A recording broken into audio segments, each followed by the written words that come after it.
School of ম্যাথের এই পর্বে তোমাদের স্বাগতম। আশা করি তোমরা সবাই ভালো আছো। এবার তোমাদের জন্য আলোচনা করব দশম অধ্যায়ের জ্যামিতি সংক্রান্ত। তোমাদের এই অধ্যায় থেকে এবার চতুর্ভুজ সংক্রান্ত আলোচনা থেকে আমি রম্বস সম্পর্কে আলোচনা করব। রম্বস কাকে বলে শুরুতেই তোমাদের এটা জানতে হবে। রম্বস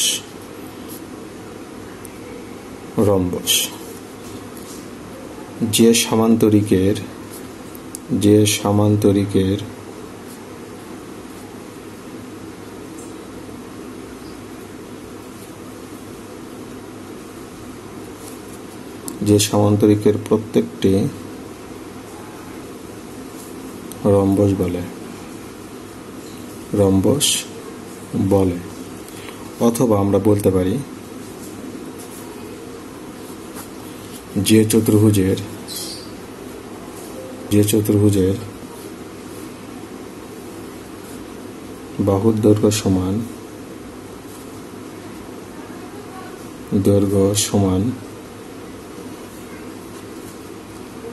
এবং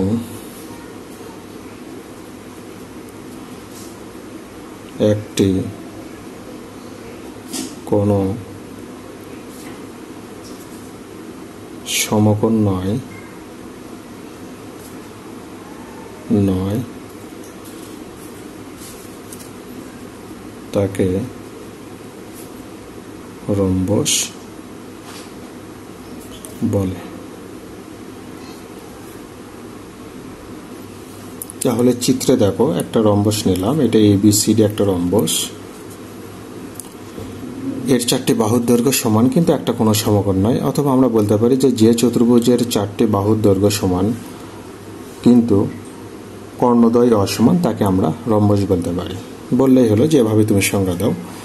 এখন আমরা বৈশিষ্ট্য নেব। তাহলে রম্বসের বৈশিষ্ট্য আমরা কি লিখতে পারি? বৈশিষ্ট্য তাহলে এক নম্বরে আমরা বলবো যে বাহু চারটি সমান। এটা একটা বৈশিষ্ট্য আমরা নিতেই পারি।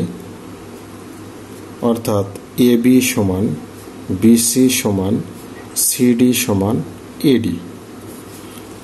দুই নম্বর আমরা বলতে পারি যে কোনো কোণের সমকোণ নয়, কোনো কোণে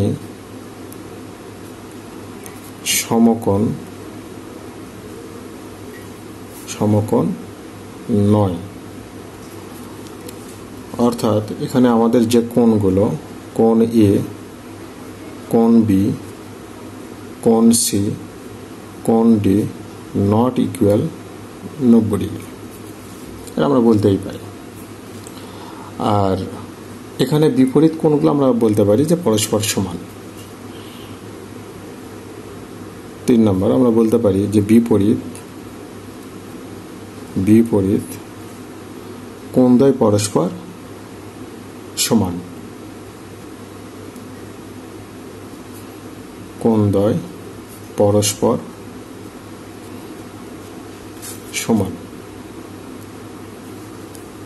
তার মানে আমরা এখানে বলতেই পারি যে কোণ A সমান কোণ C, কোণ B সমান হলো কোণ D, কোণ A সমান কোণ C এবং আমরা বলতে পারি যে কোণ B সমান কোণ D। এবার আমরা বলতে পারি যে কর্ণদ্বয় এখানে কিন্তু কর্ণ দুইটা অসমান বা কর্ণদ্বয় অসমান বা সমান নয়। তাহলে আমরা বলতে পারি যে কর্ণ AC not equal Karna BD। তাহলে আমাদের এখানে কর্ণ হলো আমাদের দুইটা, একটা আমরা নিলাম AC আর একটা নিলাম হলো BD।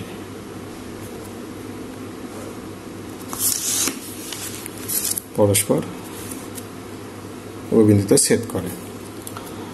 এখানে আমরা বলতে পারি কর্ণদ্বয় পরস্পরকে সমকোণে সমদ্বিখণ্ডিত করে। রম্বসের ক্ষেত্রে কিন্তু আমরা এটা বলতে পারি কর্ণদ্বয় পরস্পরকে সমকোণে সমদ্বিখণ্ডিত করে। কর্ণদ্বয় পরস্পর সমকোণে সমদ্বি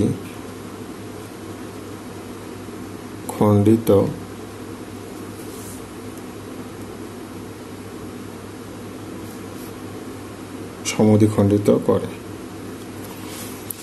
তার মানে আমরা এখানে বলতেই পারি যে AO সমান CO, আবার বলতে পারি যে BO সমান DO। তাহলে এখানে যে কোণগুলো দেখো, কোণ AOC, কোণ AOB, BOC, COD, AOD পরস্পর সমান এবং সমকোণ। আমরা বলতে পারি কোণ AOB সমান কোণ BOC সমান কোণ DOC সমান কোণ AOD সমান হলো 90 ডিগ্রি। এটা আমরা বলতেই পারি। তারপর আমরা এখানে বলতে পারি যে রম্বসের কর্ণদ্বয় যদি সমান হয় তা একটা বর্গ। এটা একটা বৈশিষ্ট্য নেওয়া যায়। রম্বসের কর্ণদ্বয় সমান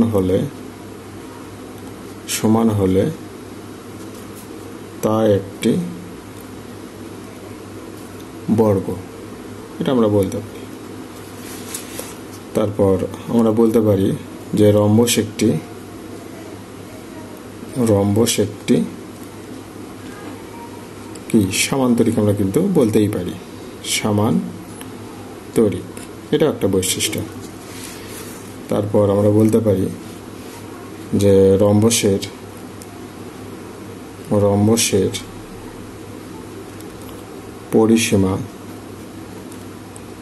পরিসীমা সমান আমরা বলতে পারি সমান। এখন আমি যদি বাহুর দৈর্ঘ্য দেখো, এটা যদি এ নেই, এটা যদি এ নেই, এটাও যদি এ নেই, এটাও যদি এ নেই, তাহলে আমার চারটা বাহুর দৈর্ঘ্য কত হবে? চারটা বাহুর দৈর্ঘ্য আমার কত হবে? 4a। এটা একটা সূত্র। তারপর আমরা বলতে পারি যে রম্বসের ক্ষেত্রফল সমান হাফ ইন্টু কর্ণদ্বয়ের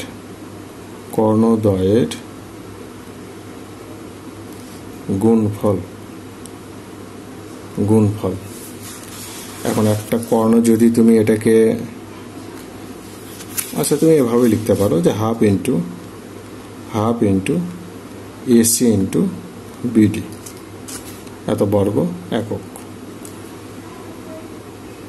তাহলে রম্বসের যে ব্যাপারটা, আগে তোমাকে সামান্তরিক সম্পর্কে একটু ধারণা রাখতে হবে, কারণ সামান্তরিকের সঙ্গে অনেক বৈশিষ্ট্য তুমি এখানে টেনে আনতে পারবে। সামান্তরিকের কোণ সমকোণ নয়। তো সেক্ষেত্রে আমরা এখানে যদি বলি যে প্রত্যেকটা বাহুর দৈর্ঘ্য যদি কোনোভাবে সমান হয়ে যায়, তাহলে ওই সামান্তরিকটাই কিন্তু রম্বস হয়ে যায়। তো আবার রম্বসের যদি কর্ণ কখনো সমান হয়ে যায়, তাহলে কিন্তু সেটা আবার তখন রম্বস থাকে না, বর্গ হয়ে যায়। তো এই বিষয়গুলো তোমাদের একটু খেয়াল রাখলেই হয়ে যাবে।